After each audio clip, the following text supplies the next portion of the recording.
monster you can fight. An eternal life on someone else's island isn't a life, it's a beautiful cage. Glory bought him nothing once he was in the ground. You've still got monsters. You've just stopped calling them by name. No ship, no crew, and no god on my side. Ever wished you could ask your favorite character absolutely anything? The weird questions, so you can discover who they really are.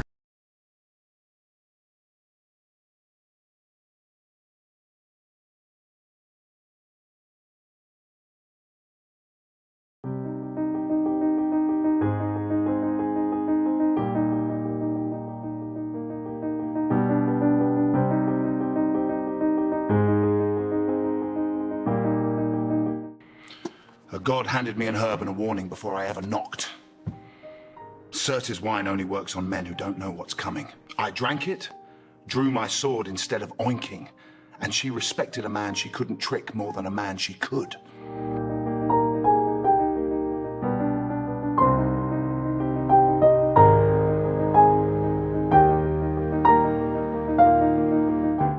Contentment, a monster you can fight.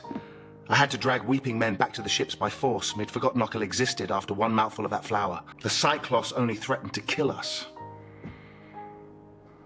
The Lotus made my own men stop wanting to be saved.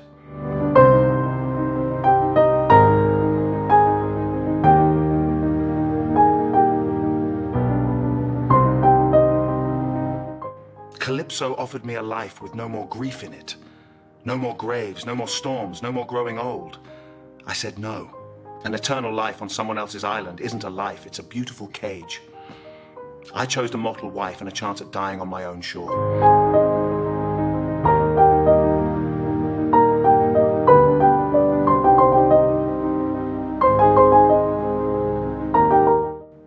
I thought the sea had finally won an argument it started years earlier. I clung to a broken plank for 2 days with no ship, no crew, and no god on my side. A river spirit's daughter dragged me to shore.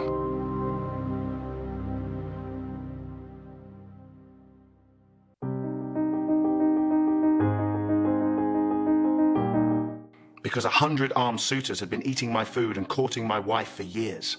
And a king walking in alone gets a spear in his back before he says a word. Beggar gets ignored. Ignored is exactly where I needed to stand to see who was still loyal.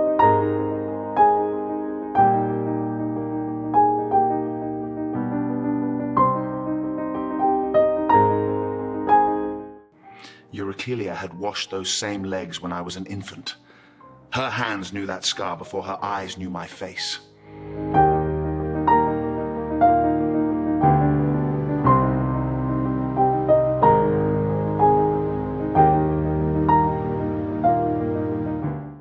They ate my herds, courted my wife, plotted to kill my son for years in my own home while I was fighting to get back to them. A king who lets that go unanswered isn't a king. That afternoon, the bill finally came due.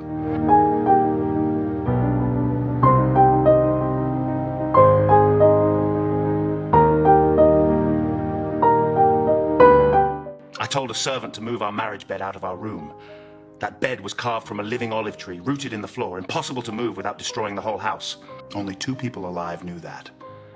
That's the exact moment she stopped testing me and started weeping into my arms.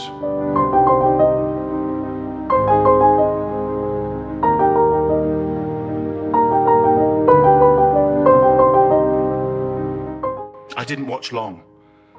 The Laestrygonians speared my men like fish in a barrel, and I gave the order to cut my own ship's rope and row for open water before they turned on us next. 11 ships and every man on them. Gone before I'd even drawn my sword. That's not a battle.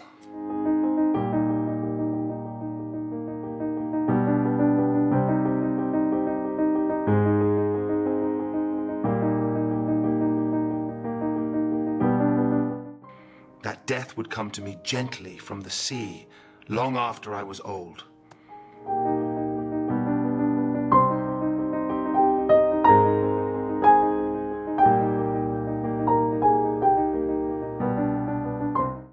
He split my ship in half with a single bolt from a clear sky.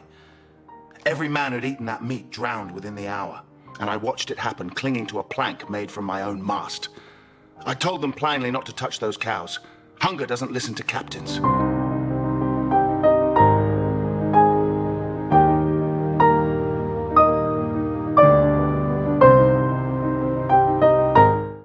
told him he ruled the dead now, the greatest king among ghosts. He said he'd rather be a landless servant breaking his back for a poor farmer in the sun than king over every corpse in that grey field.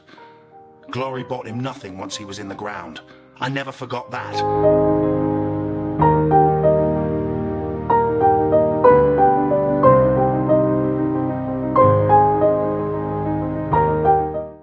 Agamemnon told me never to trust a wife fully, not even a faithful one, because his own had smiled at him with a blade already in her hand.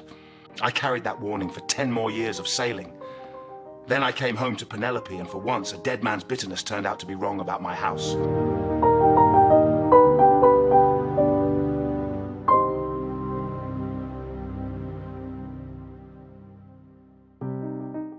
Telemachus was an infant when I left for Troy, and a young man plotting against 100 armed suitors by the time I got back.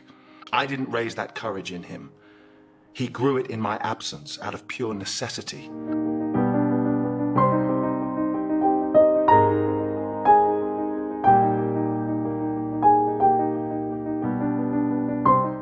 "20 years, and you people crossed my entire 10-year sea in half a day. I envy that, and I pity it a little too. You never learn what a man learns waiting that long for home. Though I notice you've still got monsters. You've just stopped calling them by name. Now, if you'll excuse me, I have a wife I've kept waiting long enough already."